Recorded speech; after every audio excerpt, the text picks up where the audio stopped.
June 7th marks the 125th anniversary of the Great Fargo Fire. The fire began at 215 and 512 Front Street, now 512 Main Avenue, at the rear of Hertzmer's Dry Goods. Within 2 hours, 31 city blocks and more than 200 buildings were burning. Fire companies from Moorhead, Castleton, and Wahpeton helped fight the fire. Firefighter W.H. Johnson died as a result of burns sustained in fighting the fire.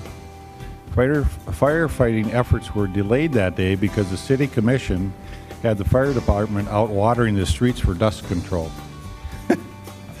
However, the former chief, Sutherland, stated that the fire could not have been stopped even if the fire department could have used the full flow from the Red River.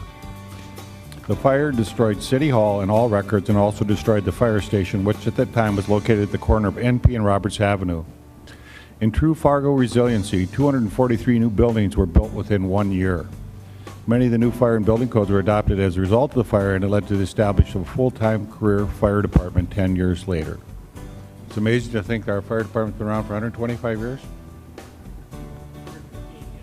115, the one they presently have, huh? You don't have to water streets anymore, do you? Health. The Fargo Cass Public Health Emergency Preparedness and Response Division will conduct Community Emergency Response Team Training beginning June 6. CERT, C-E-R-T, is an all-hazard approach to train and educate citizens in case of a disaster. First responders who provide fire and medical service may not be able to meet the demand for all the services required in a major disaster. CERT training provides life-saving skills and techniques for people who rely on each other for help in a time of need. The training is free and open to the public and will take place at Edgewood Vista. Registration and more information is available on the city website.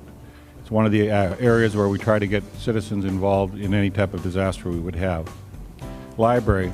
The library's rock. The summer reading program is off and running. Some of the program highlights include the next couple of weeks include the Fargo History Hunt, Dizzy Dance Parties, Great Science for Teens, Rock Painting, a Junior Master Gardening event, a summer anime film series for teens and adults, and free Friday family movies. This summer, the library will participate in the weekly Party in the Parks events. Librarians from the Children's Services Department will be spreading the word about literacy resources and summer reading program. Wally Hub is at it again. Wally Hub has ranked North Dakota as the best state to be a cop based on factors as opportunity, average salary, competition, job hazards, protections, quality of life, homicide cases solved, housing affordability, and more. Looks like the chief's not going to be asking for increased budget. As part of the wellness initiative at the police department, Officer Scott Normandin has worked with the program and survey to help prevent suicide. Chief Dave Todd wants everybody in the police department to be happy and healthy and to have gratifying careers as well as a happy home life. It's a good effort by the department to address issues in many police forces is a problem, right, Chief? Yeah, good. So I think we can do this now, right? Mark, can I have you and Marilyn come up to the podium? I'm not going to make you testify.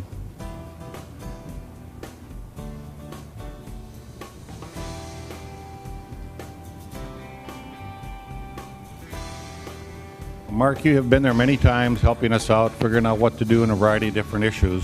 So the commissioners wanted us to do something special, and they asked for us to have a proclamation. And as you know, a proclamation is made for people in the community, and we celebrate different things.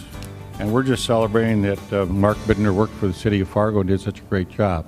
So I'll read the proclamation for you, then we have a gift for you as well. Whereas Mark Bittner served in the engineering department in the city of Fargo for 42 years, most recently as the director of engineering, and whereas co-workers, residents, family, and friends honor Mark Bittner and his achievements on his retirement, and whereas Mark Bittner diligently and capably, with a substantial knowledge, experience, dedication, and passion, improved the quality of life for all Fargo citizens and the city of Fargo for more than 42 years, and whereas the city of Fargo has appreciated his loyalty, devotion, dedication to a substantial betterment of the city and its citizens, and whereas the lives of countless Fargo residents have been enhanced by his dedication to his field of work, his employees, our citizens in the Red River Valley, and whereas Mark's wisdom, fortitude, and persistence has made our epic flood fights possible and effectively helped to eradicate evacuation as an option for our leaders' minds, now therefore be it resolved that I, T.J. Mahoney, Mayor of Fargo, do hereby proclaim July 11, 2018, the second anniversary of the signing of the Fargo-Moorhead Diversion Project Landmark Private-Public Partnership Agreement as Mark Bittner Day in the city of Fargo, and call upon the friends and associates to celebrate this special day so his work and impact will be honored and remembered.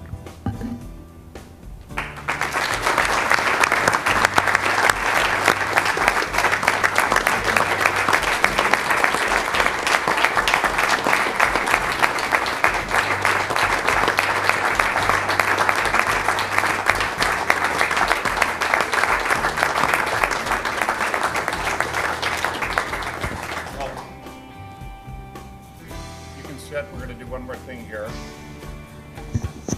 with Tony's help. Many of the engineering firms have worked with you through the times here, Mark, and they wanted to give you a special presentation as well. Mark, we'd like to present a check on behalf of several Fargo-Moorhead area engineering firms, including AE2S, KLJ, HDR, Alteg, Houston Engineering, SRF Consulting Group, Moore Engineering, Apex Engineering Group, to the Michael J. Fox Parkinson's Research Foundation in Mark Bittner's name.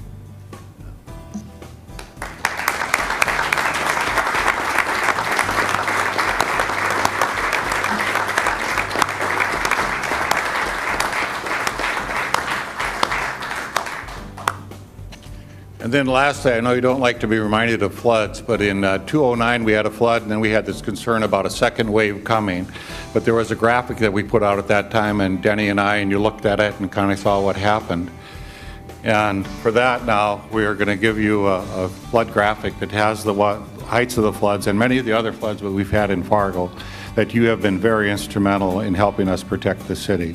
So I'm not sure where you want to put it in your house since you have a lot of plaques, but we just thought this would be a nice way to give you something special. And it's got signatures of Pat Savarall, Denny Wallaker, and myself. So congratulations.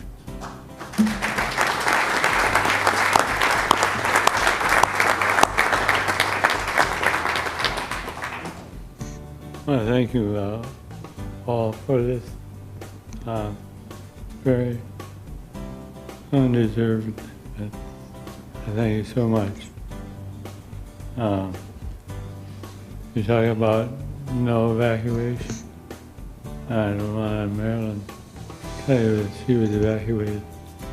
I told her to check out town.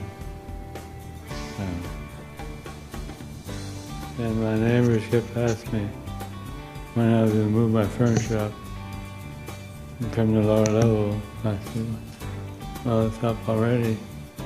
I didn't instill a lot of confidence in this city. But I'm truly honored and blessed and awfully lucky to have had the opportunity to work for the city of Fargo and to contribute to the welfare of the city. I get a lot of credit for flood fighting. I feel my greatest achievement though was in streets and highways and special assessment. I feel I'm the godfather of special in Fargo. Thank you.